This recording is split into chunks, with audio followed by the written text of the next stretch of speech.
أعوذ بالله من الشيطان الرجيم. بسم الله الرحمن الرحيم. Assalamualaikum warahmatullahi wabarakatuh. Alhamdulillah. Alhamdulillah rabbil alamin wa bihi nasta'in. Assalatu wassalamu ala asyrafil anbiya'i wal mursalin wa alihi washabihi ajma'in. Amma ba'du. Yang saya kata Imam, tuan pengisi muslim-muslimat yang dirahmati Allah sekalian, alhamdulillah. Kita berada dalam bulan Rabiul Awal, bulan Maulid. Dan satu peristiwa yang berlaku dalam bulan Maulid 3 hari lepas atau 4 hari lepas ialah peristiwa di Palestin. Dan izinkanlah saya untuk sama-sama merenungi peristiwa yang menimpa umat Islam ini, dan kita mengiktibar dan apakah sumbangan kita pada mereka. Dalam tajuk perjuangan Palestin, kemenangan makin hampir. Kita mulakan dengan ayat surah Al-Baqarah. A'udzu minasyaitonir rajim. Wala tahsabanna alladziina qatalu fi sabilillahi amwata bal ahya'un 'inda rabbihim yurzaqun. Shadaqal azim. Janganlah kamu sangka mereka yang terbunuh pada jalan Allah mereka mati. Bahkan mereka hidup di sisi Allah. Mereka diberikan rezeki pada Allah. Inilah falsafah perjuangan umat Islam. Falsafah perjuangan mujahidin yang sedang berjuang di Palestin. Mereka telah dizalimi 70 tahun lebih. Mereka dibunuh, mereka dihalau keluar daripada negara mereka. Mereka dilakukan hampir setiap tahun. Dan apa yang menarik ialah di Palestin terletak Masjid Al-Aqsa yang menjadi masjid penuh dengan kontroversi sepanjang sejarah. Kita lihat Masjid Al-Aqsa sepanjang sejarah kemasukan pencerobohan Yahudi ke atas Palestin. Berkali-kali Masjid Al-Aqsa dibakar ketika tahun 70-an, 60-an, dan mereka cuba meruntuhkan Masjid Al-Aqsa, digali daripada bawah, dan tahun lepas mereka buat jontolak untuk menghancurkan Masjid Al-Aqsa. Sebahagian berita sampai ke negara kita, sebahagian tidak sampai. Mereka mempersendak-sendakan umat Islam. Mereka telah menghalau umat Islam daripada kampung halaman mereka. Dan jauh lepas mereka menghalau penduduk Islam daripada Syekh Jarrah di kawasan Baitul Maqdis. Tiada siapa yang bela, bangsa bersatu mendengar, barangkali memberi simpati tetapi tidak pernah bertindak. Selepas ditekan selama begitu lama, pada 4 hari lepas umat Islam bertindak. Seluruh dunia heboh dan seluruh dunia ingin supaya umat Islam diambil tindakan. Sedangkan 70 tahun umat Islam ditekan, dihina, dibunuh, dihalau. Bangsa satu hanya bersidang sekali-sekala dan tidak mengeluarkan suara sebagaimana mereka keluarkan suara hari ini. Mari kita lihat peristiwa ini berlaku di sini, yaitu di penjara terbesar dunia, yaitu Gaza. Gaza ialah penjara terbesar dunia. Di sinilah orang Palestin yang sentiasa terdedah kepada ancaman Yahudi sejak sekian lama. Mereka tidak ada tempat untuk lagi. Di sebelah mereka adalah laut. Di selatan mereka Mesir yang tidak begitu mesra dengan mereka, bahkan tidak mesra langsung. Dan mereka dikelilingi oleh Yahudi. Mereka terkepung. Dan mereka tidak dapat keluar daripada kepungan ini, seolah-olah penjara yang besar. Mereka dizalimi. Puluhan tahun mereka dizalimi dan tiba-tiba sampai had yang tidak dapat ditanggung lagi. Lebih-lebih lagi apabila kerajaan Israel mengisytiharkan Masjid Al-Aqsa harus diruntuhkan kata ini. Apabila Masjid Al-Aqsa disentuh, maka tidak ada pilihan, umat Islam harus bangkit. Dan itulah yang berlaku. Berlaku pada 3-4 hari lepas dalam peristiwa Tufan Al-Aqsa, Badai Al-Aqsa, dan Al-Palestin Persenyun fi Israel. Kali ini berbeza dengan yang lalu. Israel sentiasa datang menyerang Palestin, tetapi kali ini sebaliknya. Buat pertama kali, sempadan mereka dirobohkan.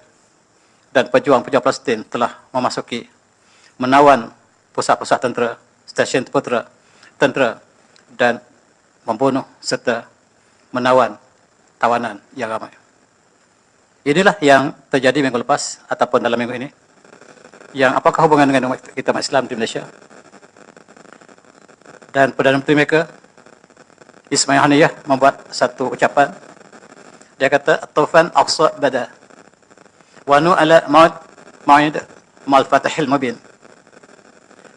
Sekarang perjuangan kita bermula, perjuangan yang luar biasa. Pertahankan Masjid Aqsa. Masjid Aqsa akan dirobohkan tahun ini. Kami tiada pilihan, kami bangkit untuk pertahankan Masjid Aqsa.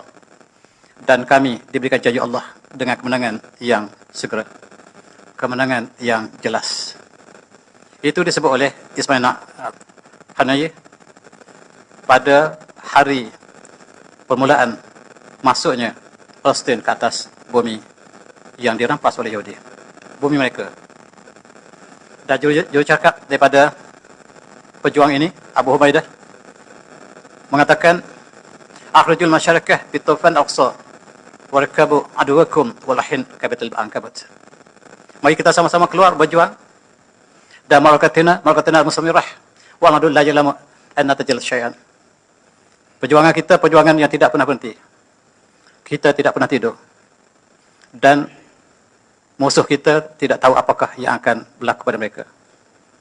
Mereka telah melancarkan serangan jihad yang sebenarnya yang memeranjakkan dunia dalam peristiwa 4 hari lepas. Tetapi ada sebahagian kita masih tidak mengambil kira apakah yang berlaku pada saudara kita di Palestin.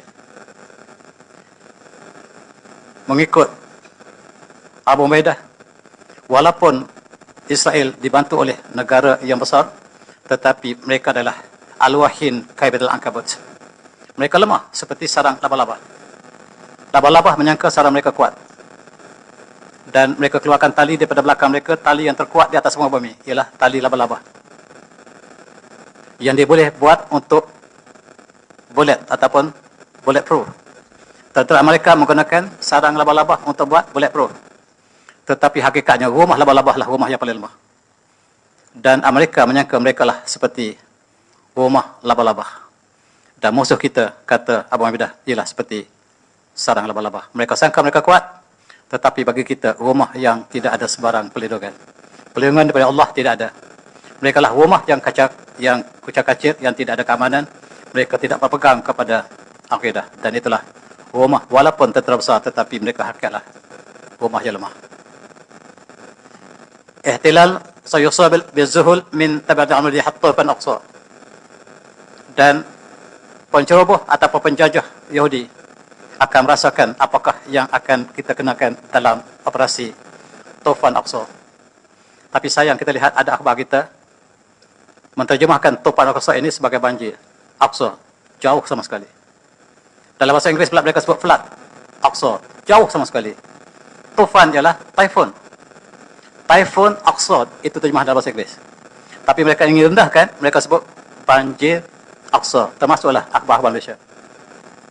Dan sekali-sekala ada stesen radio, televisyen juga mengatakan banjir Al-Aqsa sebenarnya typhoon, Aqsa typhoon, iaitu satu badai yang melanda. Sebab kali ini perjuanganlah nekat, hidup atau mati. Itulah yang digambarkan oleh pejuang-pejuang yang sedang berjuang. Tuan-tuan, ini seorang bekas pemimpin mujahidin. Dia mengatakan betapa lama kita dijajah, pertama kita dizalimi, kita dihalau daripada kampung halaman kita.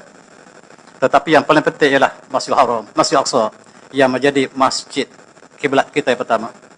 Kiblat kita yang awal, masjid Islam ketiga paling suci selepas Masjidil Haram dan Masjid Nabawi. Dan mereka telah mengadakan berbagai-bagai kezaliman pada kita. Bila kita masuk untuk solat, kita solat di mucung ataupun di hujung senapan mereka. Dan kita tidak pernah aman untuk masuk ke masjid kita. Dan sekarang tiba masanya kita membela nasihat kita. Apa orang nak kata, katakanlah. Dan inilah hidup atau mati perjuangan yang harus disokong oleh seluruh umat Islam. Itulah yang diucapkan oleh bekas pemimpin mujahidin. Dan ini juga untuk memberi amaran kepada negara Arab yang sangat intim dengan Yahudi. Ingat Saudi, kamu sedang merangka normalisasi dengan Saudi. UAE juga sudah mengadakan normalisasi mengiktiraf Yahudi. Sudan yang dalam proses. Oman yang sudah mengiktiraf ataupun normalisasi dengan Yahudi. Kemudian kami mengadakan jihad ini untuk memberikan kamu bahawa kekuatan yang kamu sangka pada Yahudi, pada Amerika di belakangnya, ialah seperti rumah laba-laba. Inilah maksud daripada perjuangan kami mengikut pejuang-pejuang Palestin, tuan-tuan yang saya hormati. Dan kita lihat semakin banyak negara umat Islam yang bersama dengan Yahudi, tidak bersama dengan Palestin. Mulut mereka menyebut tentang Palestin barangkali. Banyak negara umat Islam yang bersepati dengan Palestin, tetapi pada masa yang sama mereka mengikatkan perjanjian normalisasi dengan Yahudi. Itulah nasib Islam, tuan-tuan. Mereka berpura-pura, dan apabila kita lihat serangan ini dilakukan, apakah statement yang dikeluarkan oleh Raja Saudi? Sedangkan mereka jelas bahawa mereka sedang mendukung Yahudi. Dan mereka mengeluarkan statement seolah-olah bersama kita umat Islam. Dalam konteks ini, kita ingat Brigade Al-Qassam yang ditubuhkan atas nama Izzuddin Al-Qassam.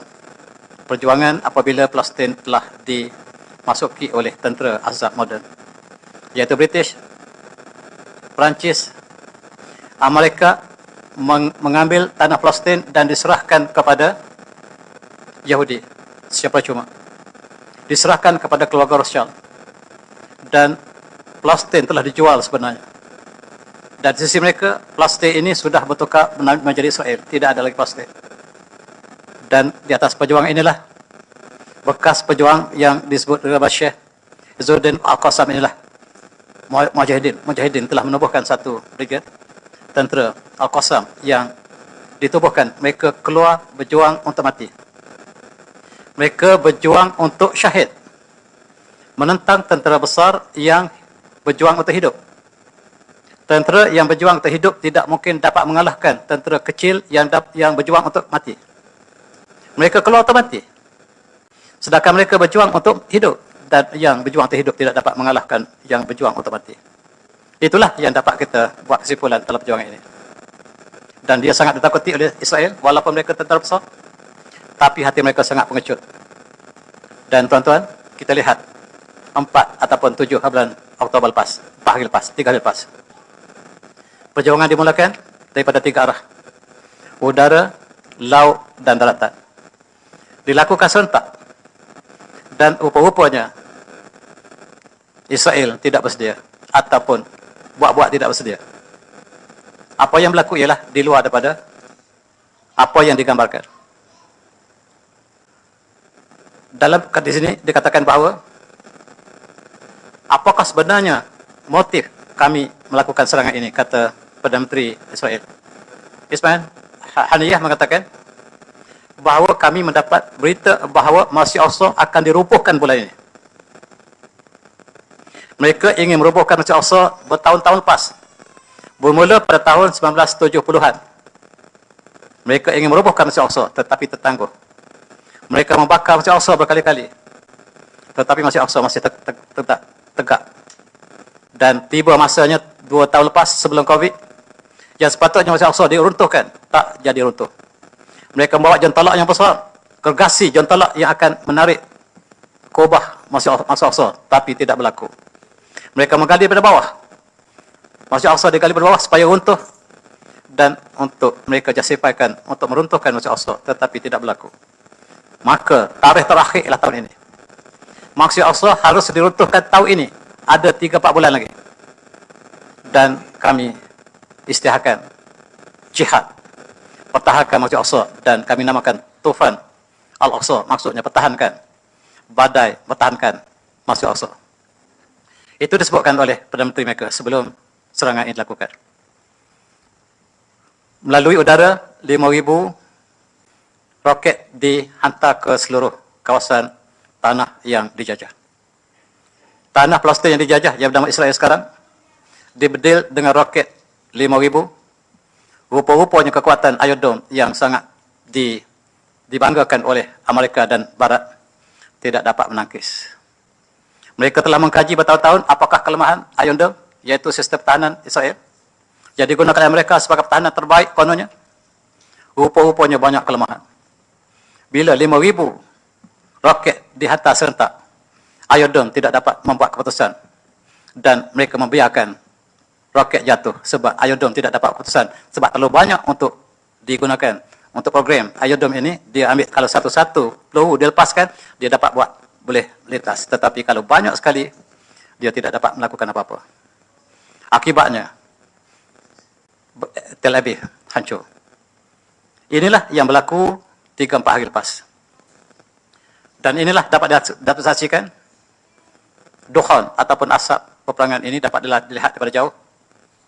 Dan hari satu lepas, ialah hari perhitungan. Hari perhitungan terakhir. Sebab Yahudi, Israel tidak faham bahasa manusia. Kita berikan bahasa yang mereka fahami. Itu bahasa jihad. Itulah yang harus mereka faham. Sebab kita berikan amaran berkali-kali. Jangan sentuh Masjid Al-Aqsa. Dan mereka telah menceroboh Masjid Al-Aqsa berkali-kali. Dalam masa 3 tahun terakhir, mereka menceroboh setiap kali kita merayakan hari raya Aidilfitri ataupun Al-Adha. Mereka menceroboh. Diberi orang berkali-kali dan mereka persenda-sendakan. Yahudi yang persenda-sendakan apabila kita beri amaran tentang Masjid Al-Aqsa. Sebab Masjid Al-Aqsa inilah bukan hanya kepunyaan Palestin, kepunyaan umat Islam. Mereka persenda-sendakan. Dan tarikh 4-7 Oktober telah berlakulah serangan yang tidak pernah disangkakan. Hancur. Tel Aviv tak pernah merasakan seperti ini. Yang merasakan seperti ini ialah Gaza. Yang setiap tahun, setiap bulan menerima nasib sebagaimana mereka terima sekarang. Banyak perbincangan di sebalik perkara ini. Tetapi kita lihat apa yang zahir dulu. Yang zahirnya ialah mereka telah ramai yang tewas, ramai yang mati. Sama ada tentera ataupun orang awam. Peluru tidak mengenali sesiapa. Dan akibatnya masyarakat terkorban, tentera terkorban. Mula-mula sekali mereka mengatakan bahawa 35 Israel ditangkap. Sama ada dia adalah tentera ataupun orang awam. Pagi yang pertama yang diumumkan ialah 22 orang mati, 500 yang cedera. Itu hari pertama. Tetapi angka ini tidak tetap di situ, segera berubah pada hari berikutnya.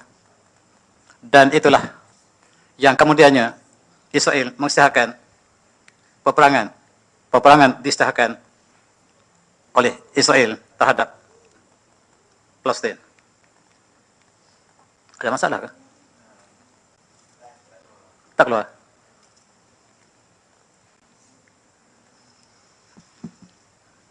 Saya rasa internet tak kuat.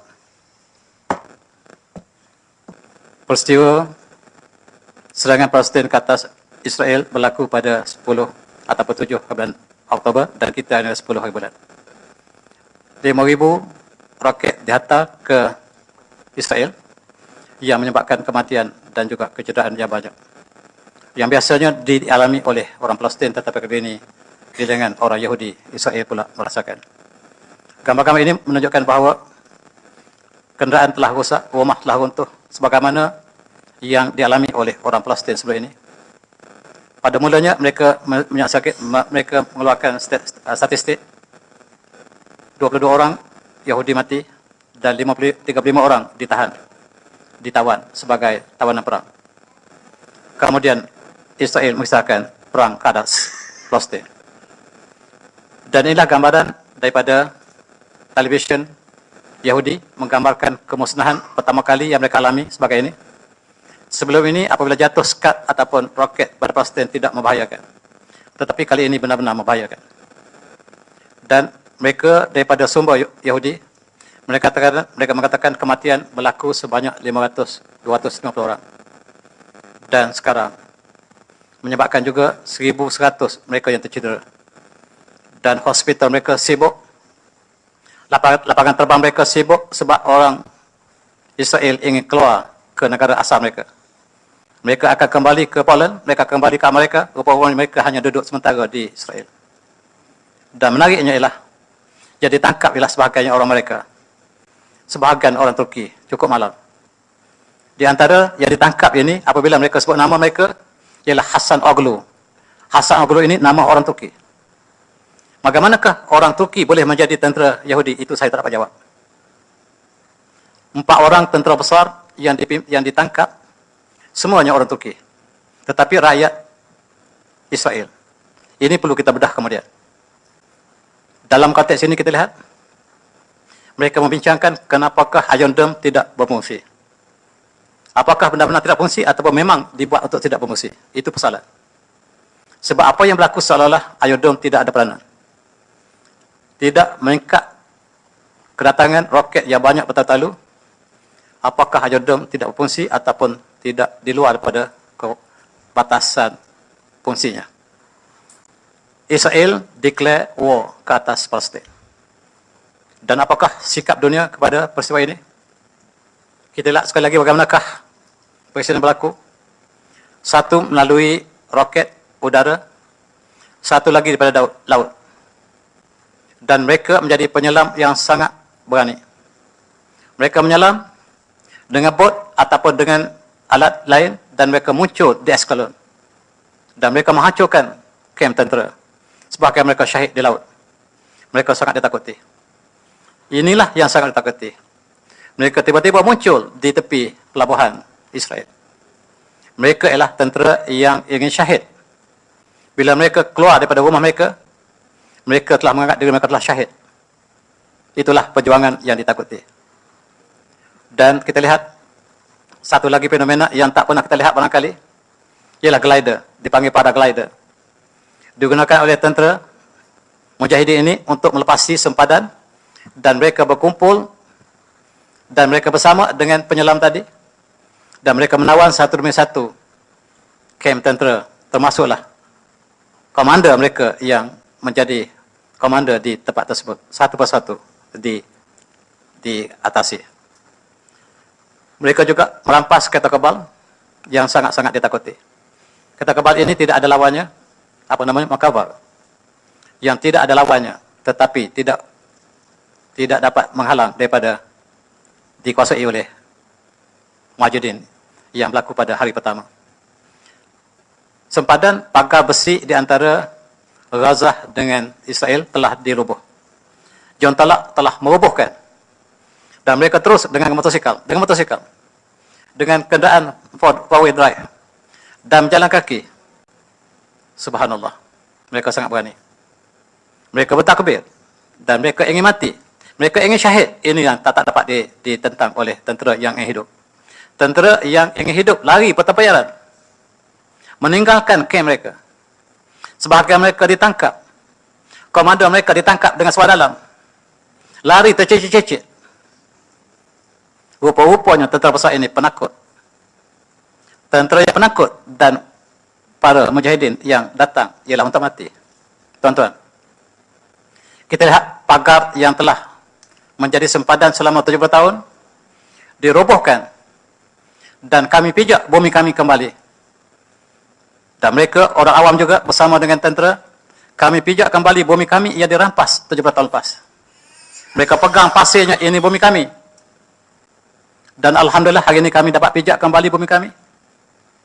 Kami dibom di dalam Gaza sekian lama. Sekarang kami bebas daripada pagar yang menutup kami. Dan ini gambar orang awam, orang Palestin yang bergembira dan mereka merampas segala kenderaan ataupun kereta tentera dan kereta awam yang digunakan untuk meneruskan perjuangan mereka. Inilah di antara detik-detik daripada sumber umat Islam. Mereka mengatakan jumlah yang ditawan bertambah 30. Yang ditangkap dan dibawa sama ada ditahan di bumi bernama Israel ataupun dibawa ke Gaza. Dan tetap dibaca bagaimanakah mereka dapat menguasai perkara ini dalam masa yang sangat singkat. Dan ada yang selfie menunjukkan bahawa mereka telah menguasai sepenuhnya. Kalau selfie tempat peperangan, tuan-tuan, menggambarkan mereka kuasai sepenuhnya. Dan Israel, apatah Yahudi yang berselindung di kem tentera mereka telah dibedil ataupun ditangkap ataupun yang mati bergelimpangan. Sangat ramai. Antara yang ditangkap ialah komander mereka. Komander Israel yang bernama General Nimrod Aloni. Sangat terkenal merancang peperangan dan ditangkap hidup-hidup.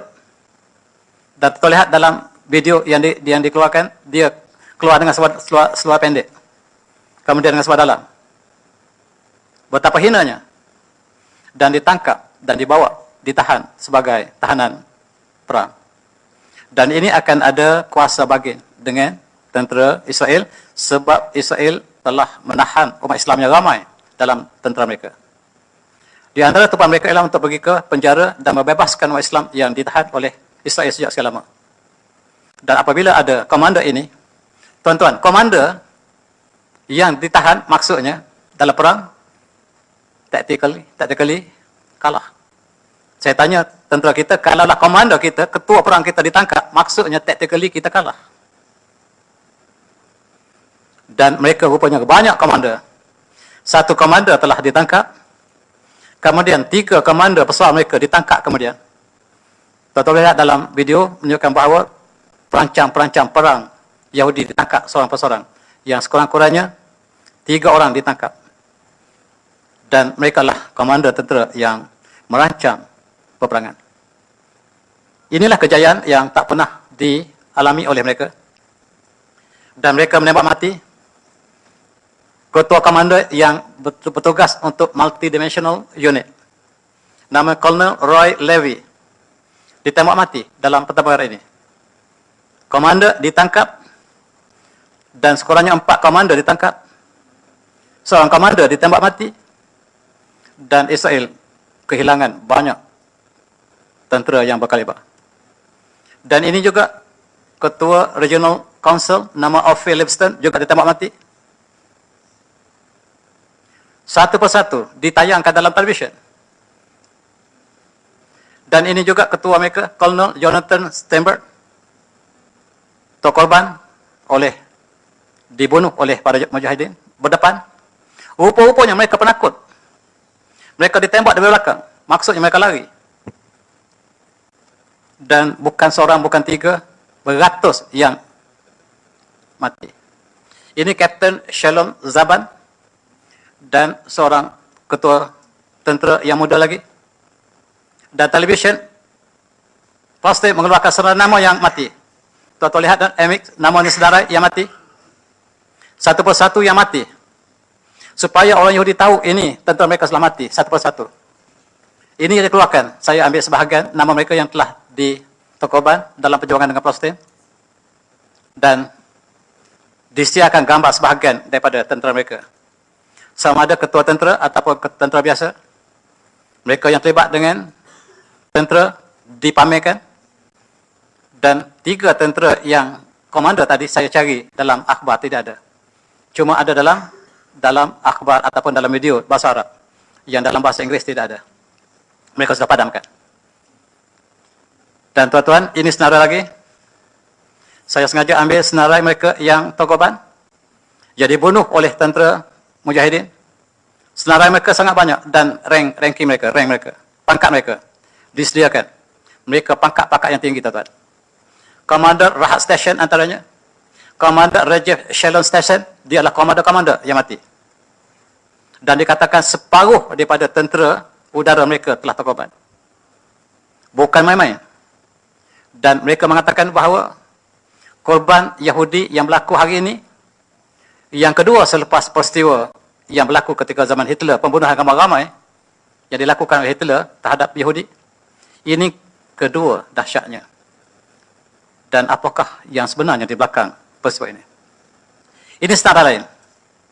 Dan pangkat-pangkat mereka sengaja saya letakkan di situ untuk kita sama-sama menyaksikan siapakah mereka dan apakah peranan mereka dalam untuk menghancurkan umat Islam di Palestin selama puluhan tahun. Tuan-tuan,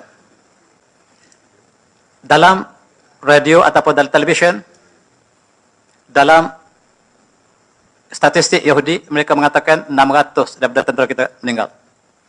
600 tentera Israel meninggal dunia, yang mati dibunuh. Ini yang resmi, yang tak resmi lebih ramai. Dan yang luka, yang cedera seramai 2048 ini dikeluarkan hari pertama. Pada 8 hari bulan 10, pada hari kedua. Mereka keluarkan senarai bahawa 600 dan Palestin hanya mengisahkan 200 yang dibunuh. Tetapi yang dikeluarkan oleh televisyen Israel seramai 600 mereka terkorban. Dan yang tercedera juga ada kemungkinan juga masuk dalam statistik yang terbunuh. Dan inilah satu perkara yang tidak diduga sama sekali. Kita lihat, kemanakah yang dapat dicapai oleh tentera mujahidin. Mereka telah masuk kawasan biru, tuan-tuan. Cuba tengok kawasan biru. Gaza satu kawasan yang kecil. Tetapi mereka masuk 3-4 kali lebih luas daripada asalnya. Ini bumi mereka asal. Dan sekarang mereka setelah kuasai sampai di situ, ini 2 hari lepas. Hari ini barangkali lebih bertambah lagi. Dan untuk sampai ke West Bank, hanya 10 km lagi semalam. Dan sekiranya Gaza bercantum dengan West Bank, maka dua bahagian Israel terpisah. Dan apakah yang berkali ini? Barangkali tuan-tuan lebih tahu, berita saya tak baca petang tadi. Tetapi inilah berita semalam. Umat Islam telah menguasai, katanya, lebih 3 kali luas daripada bumi asal Gaza. Orang Malaysia sebut Gaza. Sebutan autonanya Gaza. Tempat kelahiran Imam Syafi'i. Inilah Gaza. Dan orang Malaysia tak boleh sebut Ga, dia sebut Ga. Tuan-tuan yang semati.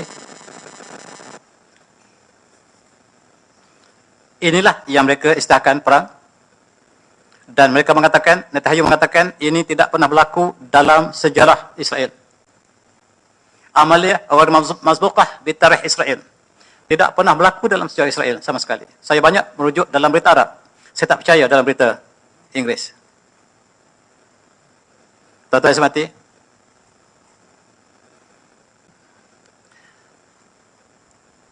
Israel menerima bahan yang besar daripada roket di kawasan Syarqiyah Gaza, di bahagian utara Gaza. Ini gambaran yang dikeluarkan dalam televisyen Yahudi. Dalam marsal Ghad ini Yahudi punya. Dan dia mengatakan kapal terbang mereka telah musnah dalam serangan tersebut. Dan ini dibalas oleh Yahudi. Israel membalas ke Palestin selepas mereka menerima bahana daripada pejuang. Dan saya dipahamkan ini masjid Malaysia. Malaysia yang bina untuk orang Palestin telah hancur. Sama ada benar atau tidak, wallahualam, tapi saya dipahamkan demikian. Dan Palestin juga mengeluarkan statistik mereka pada hari pertama ataupun hari kedua, 232 syahid dan 1,697 yang tercedera. Ini hari yang kedua. Barangkali yang ketiga lebih ramai. Dikeluarkan oleh Jabatan Kesihatan Palestin. Dan mereka juga mengatakan 1,200 kematian, casualty. Dalam peperangan ini, di antara Palestin dan juga Israel, jumlah 1,200 kematian. Tuan-tuan, Biden. Dalam bahasa Arab, saya tak percaya dalam bahasa Inggeris. Biden mengatakan, kami hidup mati dengan Israel. Hidup kami bersama dengan Israel. Baru kita tahu. Rupa-rupanya, ramai tentera yang dibunuh, ditangkap, ialah orang Amerika. Yang tinggal di Israel, orang Amerika. Dan itulah yang berlaku. Biden segera mengatakan Israel lah teman yang sejati. Amerika segera menghantar kapal laut, kapal perang mereka untuk masuk ke kawasan peperangan, untuk menghancurkan Palestin. Kata pejuang-pejuang, kami bersedia untuk mati. Kami bersedia untuk mati. Sebesar mana kapal yang dibawa oleh Amerika, kami bersedia untuk syahid. Ini jawapan yang tidak dapat dipahami oleh mereka yang beriman, tuan-tuan. Dan apakah mereka boleh masuk dengan sempurna? Apakah tidak ada rival mereka lain di antara Iran, China, Rusia? Dan kita jangkakan peperangan besar berlaku di lautan. Walzubillah. Dan tuan-tuan, kita lihat ini Yahudi utama yang menjadi pengurusi di White House juga condemn Hamas buat pertama kali. Ketika Yahudi membedil Palestin, mereka tak pernah condemn. Tetapi sekarang mereka condemn secara terbuka. Ini ketua Yahudi, tuan. Dia adalah ketua White House, rumah White House. Jurucakap yang resmi bagi White House ialah Sullivan, Yahudi tulen. Tuan-tuan yang semati. Ini ialah pemimpin Eropah. Kesatuan Eropah juga mengatakan demikian. Dan dia mengatakan bahawa Israel berhak untuk menghancurkan Palestin hari ini. Tengok, mereka bersatu, tuan. Ketika Israel membedil, mereka tidak bercakap. Dan sekarang mereka mengatakan ini adalah hak Israel untuk hancurkan seluruh Palestin. Apakah itu matlamat mereka? Dan tuan-tuan yang semati, ini secara agung bahasa bersatu, dia mengatakan kami faham orang Palestin dizalimi. Tetapi itu tidak bermakna mereka berhak untuk menyerang Israel. Kami faham orang Palestin dibunuh ribuan, jutaan oleh Yahudi. Tetapi itu bukan hak, bukan alasan untuk mereka menyerang Israel. Tengok, suara mereka sama. Suara mereka sama. Dan kita lihat, hari ini, intelijen mereka berbincang, Mossad berbincang, mengatakan kenapakah intelijen mereka tidak dapat detect. Atau mereka yang rancangkan. Mereka mengatakan kenapa intelijen Yahudi yang paling canggih tidak dapat detect serangan ini. Dan siapakah yang memberikan senjata yang tak pernah dijangkakan digunakan oleh Hamas? Yang digunakan RPG yang penangkis kapal terbang ini sepatutnya berada di Ukraine. Memang hak Ukraine. Tiba-tiba berada di tangan Hamas. Bagaimanakah ini berlaku? Mereka mencari sebab. Mereka mencari sebab dan mereka buat analisis bagaimanakah senjata canggih yang dihantar ke Ukraine sekarang berada di Palestin. Itu yang mereka tak boleh jawab. Dan mereka cuba buat tekaan. Ini RPG. Bukan yang game tu. Yang digunakan oleh semalam. Yang digunakan untuk tembak. Tuan tengok, dia tembak helikopter macam tembak burung. Ini sepatutnya berada di Ukraine. Tak pernah mereka sangka boleh ada di Gaza. Macam manakah boleh sampai di sini? Macam manakah boleh sampai di Ukraine, disampaikan di Palestin? Mereka sekarang tuduh kawan mereka, Zelensky. Zelensky ini bersama kita, iaitu bersama Yahudi, atau bersama musuh kita. Sebab senjata ini sampai ke tangan dia. Confirm. Tiba-tiba senjata sampai berada di tangan Palestin. Mereka sekarang attack Zelensky. Zelensky dilantik oleh Yahudi. Dia hanyalah 1% orang Yahudi di Ukraine, tetapi dia menang dengan rasuah terbesar dalam sejarah dunia. Dilakukan oleh Amerika, CIA, dan juga oleh Mossad. Mossad lah yang mengangkat dia jadi presiden Ukraine. Tujuan untuk masuk ke Rusia. Tiba-tiba ini berlaku. Dan mereka buat analisis hari ini. Ini analisis mereka, bukan analisis saya. Mereka mengatakan Zelensky kecewa dengan Israel. Ini bumi Ukraine. Hancur. Dibedil oleh Rusia. Hancur. Tidak ada satu pun kesan kehidupan di bumi yang bernama tempat banyak Mariupol. Semua menjadi hancur. Zelensky minta bantuan Israel secara langsung, tapi Israel tidak berani untuk berdepan dengan Rusia.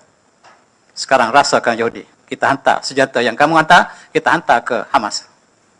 Itu analisis, bukan yang sebenarnya. Itu yang mereka lakukan. Mereka mengatakan Zelensky lah yang bertanggungjawab membawa senjata ke Palestin. Kita tak tahu apakah benar atau tidak. Itulah yang mereka sedang bincang. Sebab kalau Ukraine telah hancur, biar Israel juga hancur seperti ini. Dan tuan-tuan, Iran memang musuh Yahudi luarannya. Dalaman hanya Allah tahu, jangan tanya saya. Dan dia mengatakan kami akan bersama dengan Palestin. Kami akan bersama dengan Tufan Aqsa. Ini semua berita dalam bahasa Arab. Saya tak tengok dalam bahasa Inggeris. Saya takut sangat berita bahasa Inggeris. Dan sekali-sekala saya tengok apa yang berlaku dalam bahasa Inggeris. Hezbollah mengatakan kami akan bersama dengan Hamas. Kami ada agenda kami sebab kami ada pertikaian dengan Israel tentang Bukit Golan. Bukit Golan yang disebut dalam hadis tempat peperangan terakhir manusia sebelum kiamat. Ditawan oleh Yahudi. Dan dia adalah kepunyaan kepada Lebanon. Lebanon berkali-kali ingin mengambil kembali Bukit Golan, tetapi tidak berjaya. Dan kali ini barangkali peluang yang terbuka. Itu sebab Hezbollah mengatakan kami bersama dengan Palestin untuk menentang Israel. Arab Saudi, ingat, Arab Saudi akan mengadakan normalisasi dengan Israel. Ini negara yang sangat rapat dengan Israel. Tapi berpura-pura bercakap, tak tahu dia baca statement dia. Tak tahu dia baca statement dia yang tidak sama dengan apa yang berlaku sebenarnya. Dan kita lihat juga Erdogan juga memberikan komen yang saya tak ingin sebut di sini. Tahu lihat apa Erdogan sebut? Erdogan bertemu dengan Perdana Menteri Israel sebelum perkara ini berlaku. Mereka bertemu di Bangsa Bersatu. Erdogan sangat mesra dengan Perdana Menteri Israel sebelum kejadian ini berlaku. Saya serah kepada tuan untuk melihat lebih dekat. Dan kita umat Islam, marilah kita banyak doa untuk kebaikan umat Islam seluruhnya. Bukan saja Palestin yang sedang berlaku perjuangan mereka, dan lebih lagi Masjid Al-Aqsa yang sedang dirancang untuk diruntuhkan tahun ini. Dan sebahagian kita juga bersolat hajat malam tadi. Dan ada juga Raja Melayu yang mengajak supaya kita bersolat hajat, supaya sama-sama mendoakan kebaikan umat Islam di Palestin. Mereka diburu, dizolimi begitu lama, sekarang mereka kembali untuk bertindak di atas kezaliman yang mereka hadapi. Hizbullah telah masuk. Hizbullah telah masuk ke Palestin. Telah masuk ke Palestin. Bagaimanakah mereka masuk? Mereka bersepadan dengan Palestin. Dan tuan-tuan, cuba tengok. Sheba Farms ini ialah kawasan dipertikaikan. Bukit Golan yang diambil, dirampas daripada Lebanon, diambil oleh Israel dengan bantuan Amerika. Dalam hadis, di sinilah tempat pertempuran kita terakhir. Dan disebut sebagai tempat itu ialah tempat peperangan terakhir. Di situ ada padang yang sangat luas. Dan kita boleh lihat sekarang di situ tempat yang disebut oleh Rasulullah itu namanya Dabiq. Dan duduk yang tidak jauh daripada situ. Apakah di situ akan berlaku ataupun di sebelah-sebelahnya, di Syria ataupun di mana tempat, hanya Allah tahu. Tuan-tuan, jangan lupa dengan Taliban. Taliban baru saja menang Amerika. Taliban baru saja menang dengan mereka. Sekarang mereka mengatakan bagi ruang pada kami untuk sampai ke Palestin. Kami juga ingin mati. Tetapi masalahnya apakah Iran membenarkan? Apakah Iraq membenarkan? Dan halanganlah Jordan. Jordan mengatakan kami tidak akan benarkan Taliban masuk. Itu yang resmi.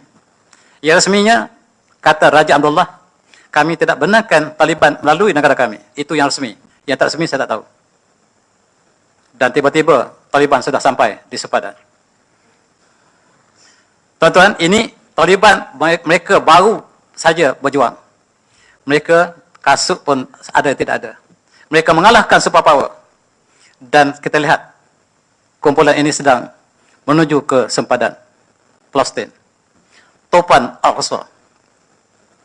Inilah yang terjemahkan sebagai flood. Jauh sama sekali. Karena sebut badai pun boleh. Typhoon, tepat. Taufan ini bahasa Arab. Dibawa ke bahasa Inggeris jadi typhoon. Tuan-tuan, mari kita lihat. Yang disebut oleh Palestin ialah sebab mereka pertahankan Masjid Al-Aqsa. Kalau setakat umat Islam dibunuh di Gaza barangkali belum melakukan ini. Tetapi kami pertahankan Masjid Al-Aqsa. Masjid Al-Aqsa tidak ada kompromi. Dan kita lihat negara Arab sedang bersatu untuk memberikan ketirafan kepada Israel untuk normalisasi istilah mereka. Oman, UAE, Saudi Arabia belum lagi. Dan negara di bawah termasuklah Morocco sudah memberikan kesetiaan.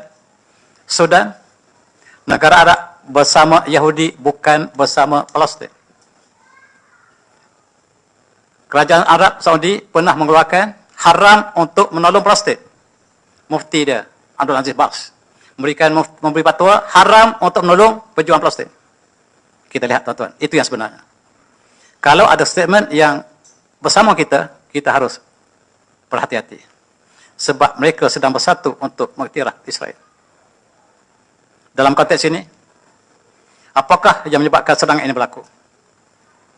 Perdana Menteri Israel tanpa segan silu membawa peta Timur Tengah yang baru, tidak ada Palestin lagi. Ini semuanya Israel. Yang biru itu Israel. Dia beritahu bahawa Palestin tidak ada lagi. Palestin harus dihapuskan. Disokong oleh bangsa bersatu. Dan inilah menimbulkan semangat yang tidak ada taranya. Palestine has disappeared. Tidak ada lagi Palestine. Tuan-tuan lihat dalam Google sekarang, tengok Google, tekan Palestine. You mean Israel? Do you mean Israel? Dia tulis. Semua kawasan ini Israel, tidak ada lagi Palestine.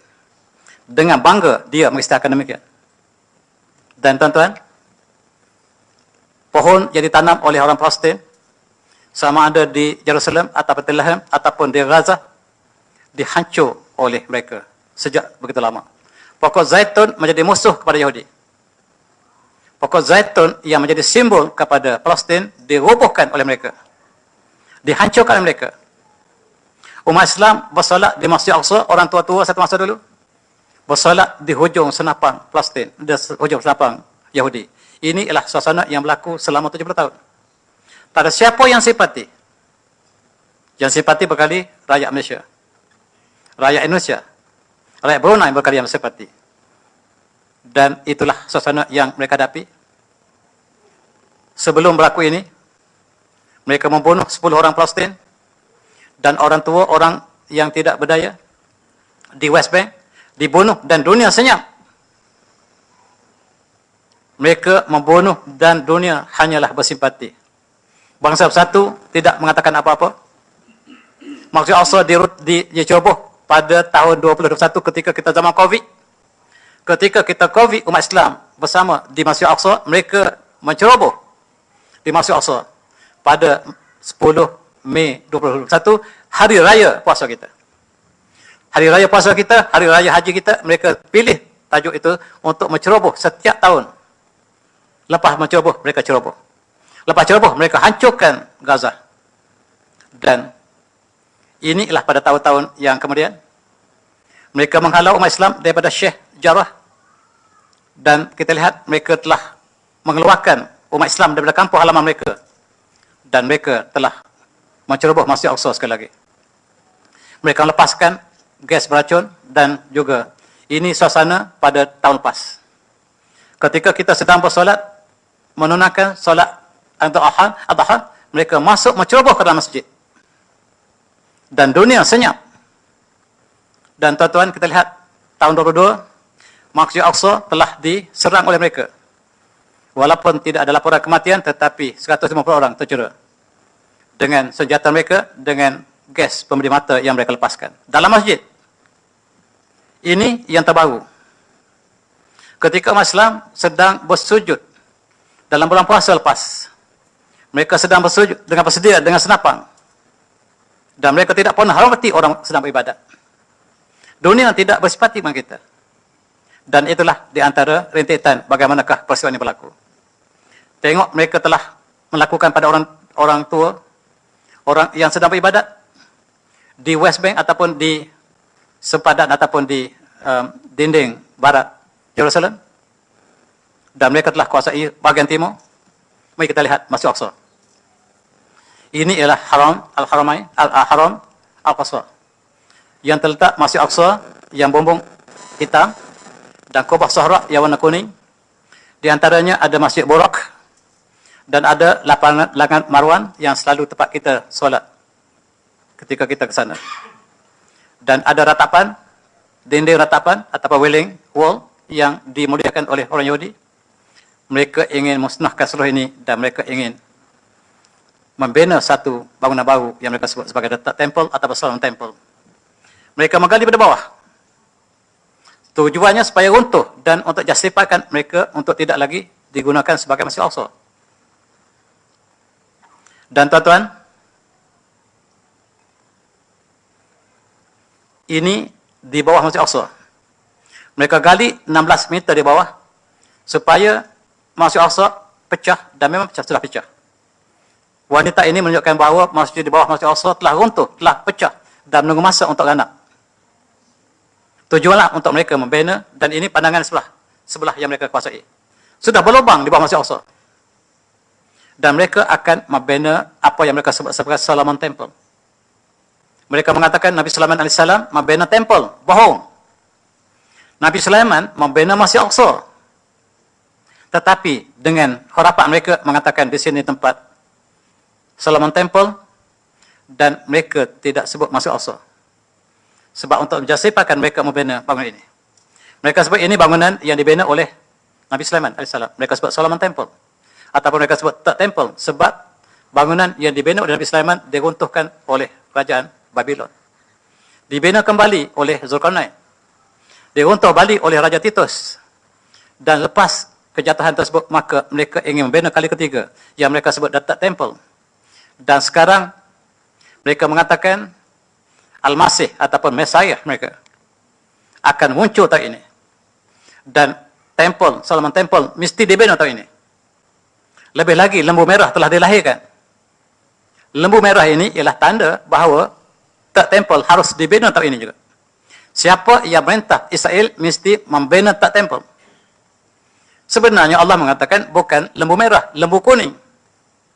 Kisah Bani Israel dengan lembu yang Allah suruh sembelihkan lembu kuning. Mereka sebut lembu merah.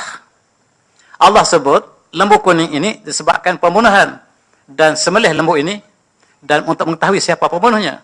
Tetapi mereka tukar menjadi lembu merah yang menjadi tanda kepada pembinaan masjid ataupun Solomon Temple. Begitu jauh mereka lagi.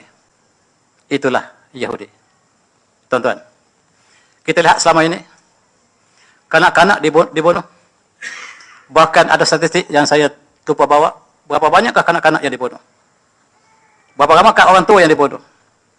Selain pada pejuang-pejuang yang bertahankan Masjid Al-Aqsa. Tengok tuan-tuan. Kanak-kanak berdepan dengan kereta kebal mereka yang serba canggih. Dan itulah yang kami dapat lakukan. Orang Malaysia kata, betapa bodohnya kita lawan kereta kebal. Tetapi itu perjuangan. Perjuangan di semua segi. Walaupun dengan sebiji batu. Dan dalam pihak yang lain kita berjuang masing-masing. Dalam penulisan kita berjuang dalam penulisan. Dalam ucapan kita berjuang dalam ucapan. Hatta dengan sebiji batu harus kita berjuang. Daripada mati percuma. Ini dilakukan 17 tahun. Umat Islam menderita di Palestin. Dan Gaza yang sudah tinggal kecil dibom siang malam. Tahun lepas menerima mahana yang sangat dahsyat. Dan anak-anak Gaza sentiasa merayakan hari raya dalam ketakutan. Dan hospital kita dihancurkan. Cuba tengok. Bila ada orang sakit di bawah hospital dihancurkan di Gaza. Tuan-tuan yang terlibat, mereka yang terlibat secara langsung lebih faham dari saya. Saya melihat daripada jauh. Dan Palestin terus bermandi darah. Tentera Israel rakus bedil dan bunuh rakyat Palestin. Tak ada siapa yang simpati. Bangsa bersatu tidak bincang. Kalau mereka bincang pun, mereka mengatakan kami bersimpati dengan Palestin. Cukup. Dan tibalah topan Al-Aqsa.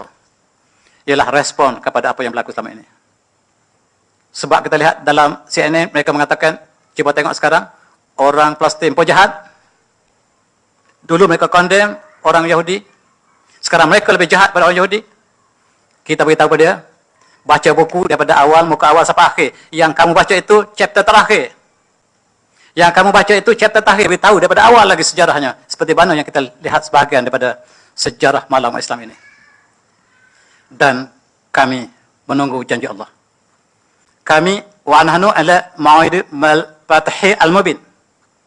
Dan kami pertahankan Masjid Al-Aqsa dengan segala darah dan jiwa kami.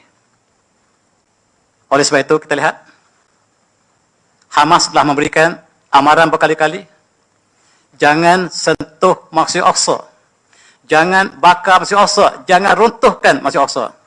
Tapi mereka sengaja permainkan dan sekarang ialah respon kita. Ini menteri mereka sengaja apabila mereka melalui dan tempat yang dilarang untuk orang Yahudi masuk, mereka sengaja masuk dengan angkuh. Dan menerima respon yang pelbagai daripada seluruh dunia, termasuk Malaysia. Kita juga condemn. Pada menteri kita pasal itu juga condemn peristiwa ini. Mereka sengaja untuk melakukan provokasi. Tujuanlah mereka untuk jengkau, untuk menarik Kubah pada tahun itu. Tetapi tidak berlaku. Mereka telah bersedia dengan jentolak untuk merobohkan Kubah Masjid Al-Aqsa. Tetapi tidak berlaku. Lebih lagi apabila dengan sombongnya mereka mengatakan Palestin sudah tidak ada lagi. Palestine tidak ada lagi. Jangan sebut Palestine lagi. Inilah the ultimate. In ultimate, the last straw. Only the last straw can break the camel's bone. Itulah yang berlaku sekarang. Tuan-tuan, Hamas pada tahun 15, mereka memberikan amaran terakhir. Amaran terakhir diberi pada 15 Mac yang lepas. Lepas ini, kami tidak akan beri amaran lagi. Kami akan bertindak, dan memang bertindak pada bulan Oktober. Kita lihat bagaimana umat Islam, selepas kita beri amaran, mereka terus melakukan kemungkaran. Mereka menzalimi mereka yang sedang bersolat. Mereka yang sedang beriktikaf. Dan ini pemandangan selepas diberikan amaran. Dan kita menunggu kemenangan yang nyata. Fatah Hambin. Dan inilah ayat yang dibaca oleh mereka. A'udzubillahi minasyaitonirrajim. Inna fatahna laka fathan mubina. Dan sesungguhnya kami memberikan pembukaan kemenangan dengan kemenangan yang jelas. Dan itulah tuan-tuan, barangkali masih banyak perkara yang tidak dapat diungkapkan. Dan barangkali itulah sebagai satu sinopsis kepada apa yang berlaku. Mudah-mudahan kita dapat mengambil intibar. Dan saya sudahi dengan wabillahi taufiq. Assalamualaikum warahmatullahi wabarakatuh. Tasbih.